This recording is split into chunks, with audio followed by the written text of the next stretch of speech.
আসসালামু আলাইকুম এভরিওয়ান, সবাই কেমন আছেন? আশা রাখছি ভালো আছেন।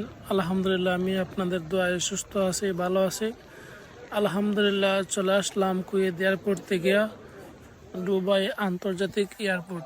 দেখতে পাচ্ছেন দুবাই এয়ারপোর্টের দৃশ্য, মাশাআল্লাহ অনেক সুন্দর এবং অনেক সুন্দর পরিবেশ এবং পরিষ্কার পরিচ্ছন্ন, ক্লিয়ার, অনেক সুন্দর দেখতে পাচ্ছেন।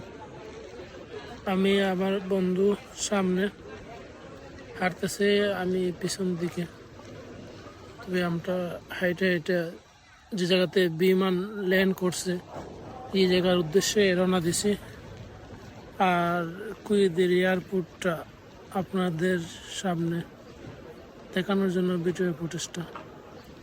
এই জায়গাতে আমরা চলে আসলাম এক্সচেঞ্জ বাঙালির জন্য, মানে কুয়েতের টাকায় দেয়া দুবাই দেড়হাম লওয়ার জন্য। সুবিধা আছে, সব দেশের টাকায় দুবাই এয়ারপোর্টে চেঞ্জ করা যায়।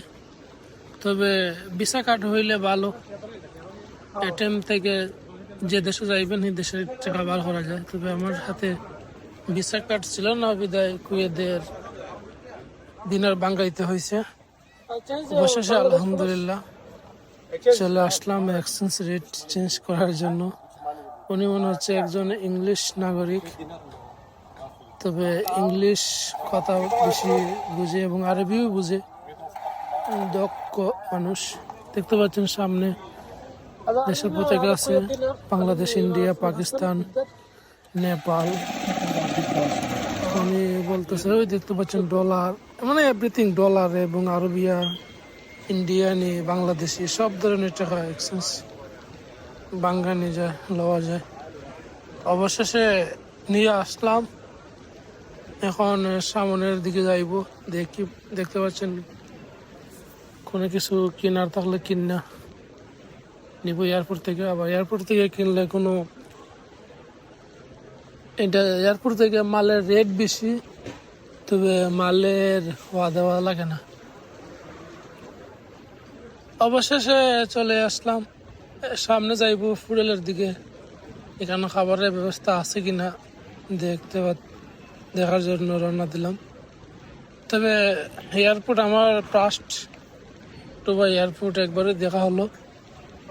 অবশেষে চলে আসলাম লিফট, আবার ডাইন পাশে বাম পাশে হাঁটারও আছে, আবার লিফটও আছে। বিশাল বিশাল বড় এয়ারপোর্টের ভিতরের দৃশ্য দেখতে পাচ্ছেন। লিফটও পাই গেলাম, লিফট অবরত ঠান্ডা নিতেছে, কোনো হাঁটা লাগতেছে না। আবার চাইলে লিফটের মধ্যে হাইটেও আগানো যায়। এটাই জায়গা সমতুল্য জায়গার লিফট হয়ে গে। যাক, এয়ারপোর্টের লিফটে হাত ধরে বইলাম এবং দেখতেছি খেজুর গাছ আছে, মাশাআল্লাহ। এয়ারপোর্টের ভিতরে খেজুর গাছ, অনেক সুন্দর দৃশ্য।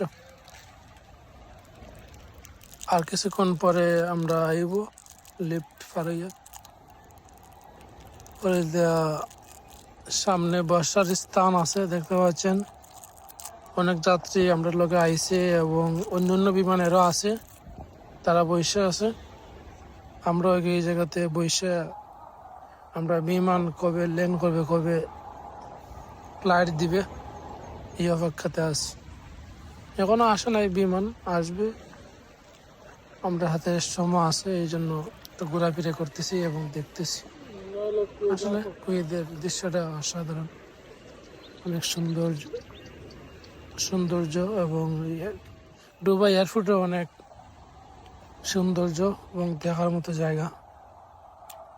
আর দুবাই তো এটা হচ্ছে অনেক অল বিশ্বের মানুষ পিকনিক করে, বিজনেস করে, ঘোরার জন্য আসে। এটা হচ্ছে আলাদা হিসাব, যেটা আমার বাংলাদেশ না, এটা হচ্ছে দুবাই দেশ। যাই হোক, এরপরে আরব কান্ট্রি প্রতিটা রাষ্ট্রই উন্নত আমাদের বাংলাদেশ থেকে। ইনশাল্লাহ আশা করি বাংলাদেশও উন্নতির দিকে যাচ্ছে, আরো উন্নতি হইবে, এই প্রত্যাশা নিয়ে এখান থেকে বিদায় নিছি। ওকে, বাই, মার সালাম।